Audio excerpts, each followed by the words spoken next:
Tesla has. So this would be more like, why do more cars not have this? And here's the other It works is I can use the Tesla app to manage many different things on my Model 3 from anywhere.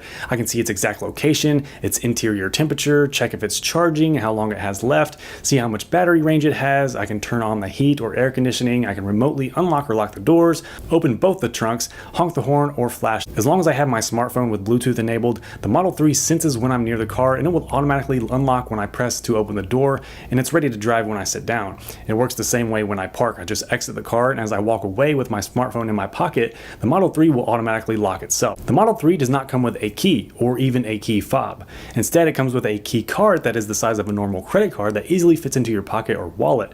But the key card is actually the backup method. The main key is your smartphone using Bluetooth and the Tesla app. Door handles, out of all the tech in this car, the door handles are the one thing I have to explain to every person who rides in the car.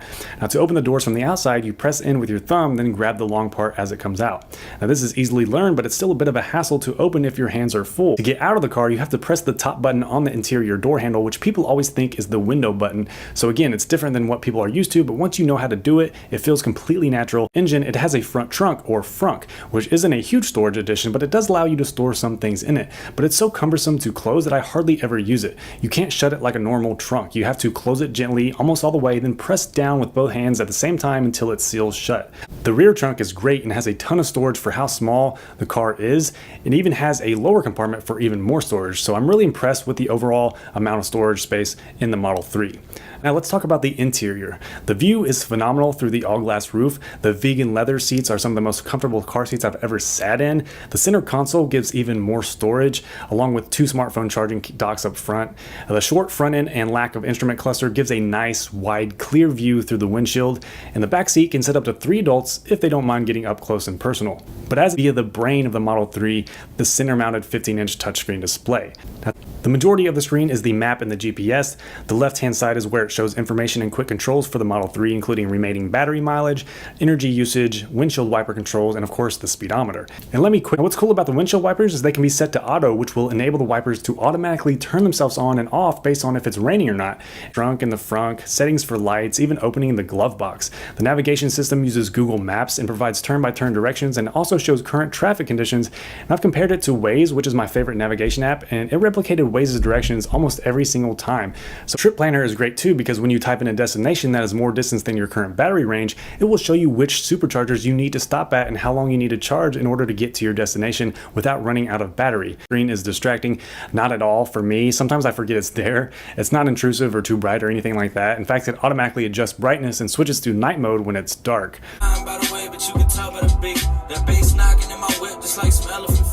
Music playback through Bluetooth from a smartphone, but when you're playing music over Bluetooth from your smartphone, it does display what you're playing on the touchscreen, and you're able to control the playback from the steering wheel and the on-screen buttons, in case you've wondered about that. The 2 stalks on either side that have typical controls like windshield wipers, brights, turn signals, parking button, and cruise control. The wheel itself has 2 scroll buttons that can be scrolled up or down, pressed left or right, and clicked in the middle.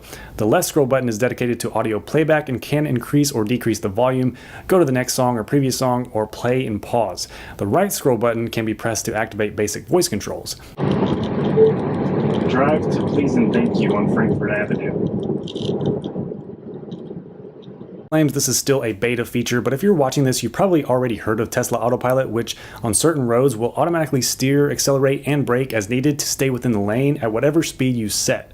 Now, it's basically cruise control plus and works best on long highways or interstate drives. To enable autopilot while driving, just double tap down on the right stalk, and if it's available, it will pop up a message saying to keep your hands on the wheel and be ready to take over at any time. So even though you're supposed to be keeping your hands on the wheel, you can see that it steers, accelerates, and even slows down and stops by itself. Now, to easily change your speed on autopilot or cruise control, just scroll the right wheel up or down quickly to change the speed in 5 miles per hour increments, or scroll a single notch for 1 mile per hour increments. And you can also set the length of space between the Model 3 and the car ahead using the scroll wheel's left and right directions. Now, ahead slows down, the Model 3 will actually brake, and then it will speed up again to maintain that speed, so you don't have to. So it kind of brakes and accelerates for you, and it maintains that speed. So autopilot is one of my favorite features of the Model 3, and it's something the first thing people notice when they're driving or riding in the Model 3 is how quiet it is. This is a common experience for people who have never driven or ridden in an electric car. So this is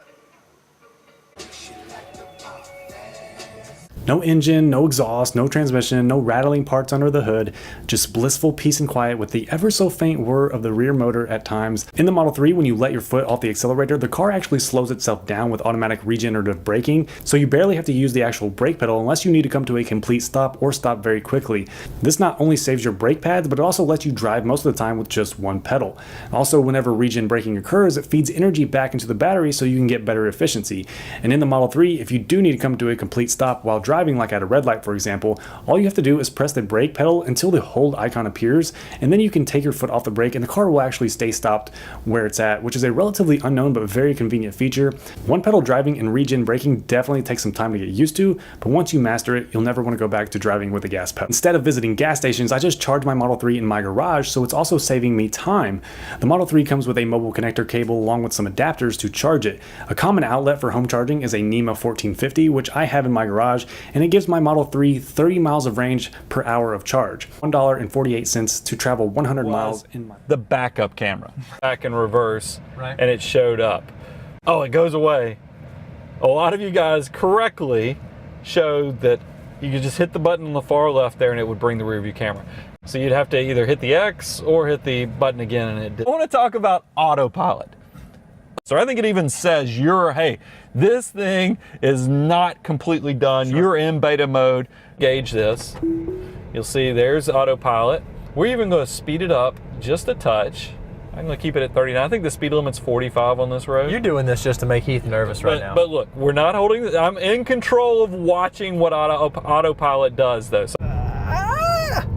okay, I'm taking over. Yeah, and since we do have some sharp curves, I'll go ahead and even bring it down to 38. You can control the speed right here on the speed on the control stalk. And also, look at this. If we were trying to control the distance between the car in front or behind us, you can go left or right, also on the same toggle. So you can see that's a 3, a 4, or a 5. You can go all the way up to a 7. So I like to keep it about a 4. Does this have a drafting feature in here? A Drafting would probably be a 1, which I don't know that is safe. Cool classic car. But see how well it's navigating. And like I said, it's a good job even when you have a lane going from 2 lanes to 3 lanes to 4 lanes. It stays right here. But look how we're in a traffic situation. It knows the cars in front of us. If you're in a school zone, well, look, we have some cars turning right, so we're about to ease up a little bit. Yeah, so it is kind of stop and go traffic. It's going to just do it. It's stop and go. When you have a long line of cars, that's when autopilot really shines and does a great job. Now, full disclosure, we're coming to a traffic light. Once this car, it doesn't know that it's red, so it's going to try to go. So I'm disengaging. So the autopilot does not know traffic lights. It's incredible to talk about the lane assist and the changing lane feature that is built into the autopilot. So watch this, I'm going to do a long pull. You don't do a short pull, do a long pull. Watch what it does to the lines. Make some dotted lines. Nice. And I'm going to save you guys a lot of trouble. You see how it just cut off automatically? Forever when I was using the lane feature, I was automatically cutting it. I was over here manually. Because you thought it was going to keep moving you over? But over to the left lane now. So it's going to check. It's checking for cars, by the way, before it does that. And then it will cut off the blinker, even though I did a long pull. Got to do a long pull. So look, the car just got over in front of us?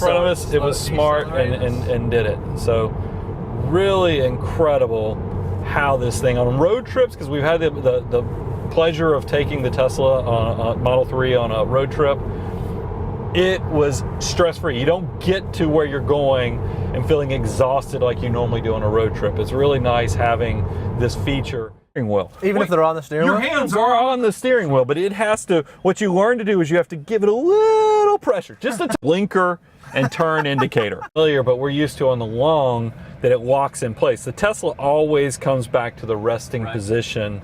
So I'm going to go ahead and do a long pull since we're taking a left turn here. So you see it's locked in.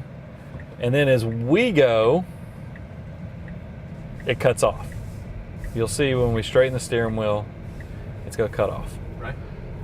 But what I was trying to explain is that when you do a quick little lane shift, it's nice when you have to, I'm going to do the short, see how it's a little, and it'll do 3 blasts and then it goes away.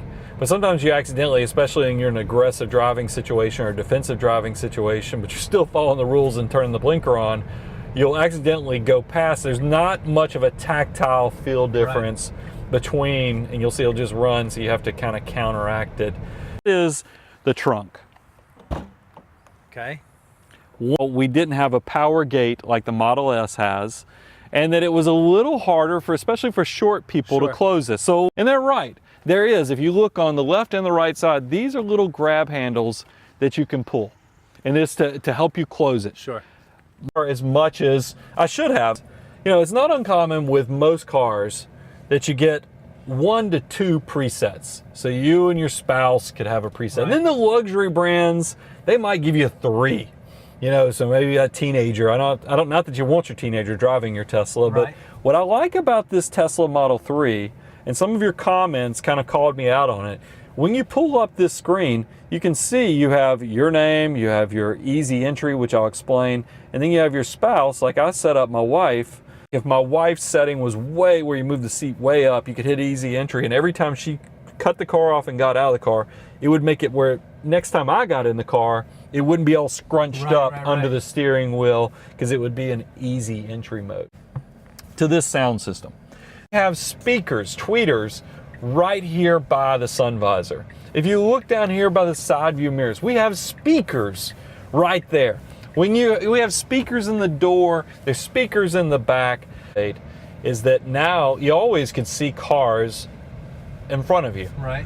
But you'll notice you can see cars on the left now. When you're on a multi-lane, we're going in the same direction. It shows cars to the left, and if we had cars to the right, like I'll supercharger experience. We've done road trips in this car now, so I've now had a chance to go through in my house. So typically you plug in at night, just basically pick up the charge port, hit the power, it opens automatically, plug it in, we're rolling.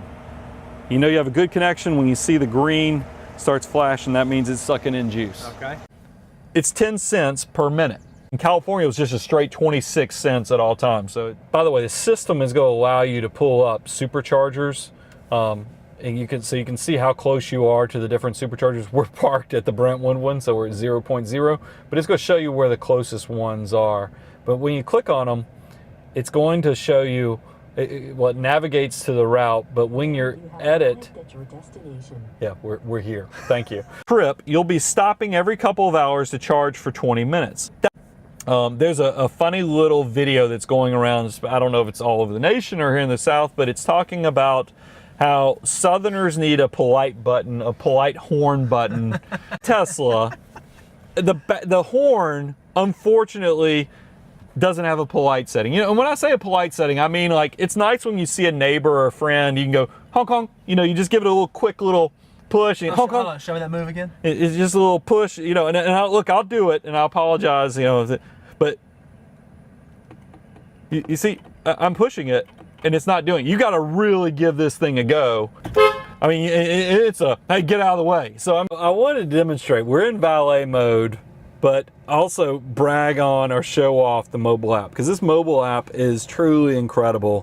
What I like when you're in your building, you know, after a workout and your time to go in the car, down here in the South, it's not uncommon for this car to be 116 to 122 degrees when it's sitting out in the sun. Right. You can quickly turn on your air conditioner, even if the car is, you know, 6 miles away. I mean, you can turn on the air conditioner, go in and have the car cool down, and lock the car, because I was able to hit the button and lock the car. Yeah, we got some emails that people said, hey, Brian, you didn't open the frunk. So the front trunk is a cool feature, and I'm going to show off and use the actual app to open it. And one of the cool things when you use the app is it says, are you sure this action will remotely open your front trunk? So we're going to hit yes. Look at that. Look at that. It's like magic. And there's the frunk. So you could comfortably put a small little suitcase, a travel, a carry-on. Sure. And I also like, this is how nerdy it is.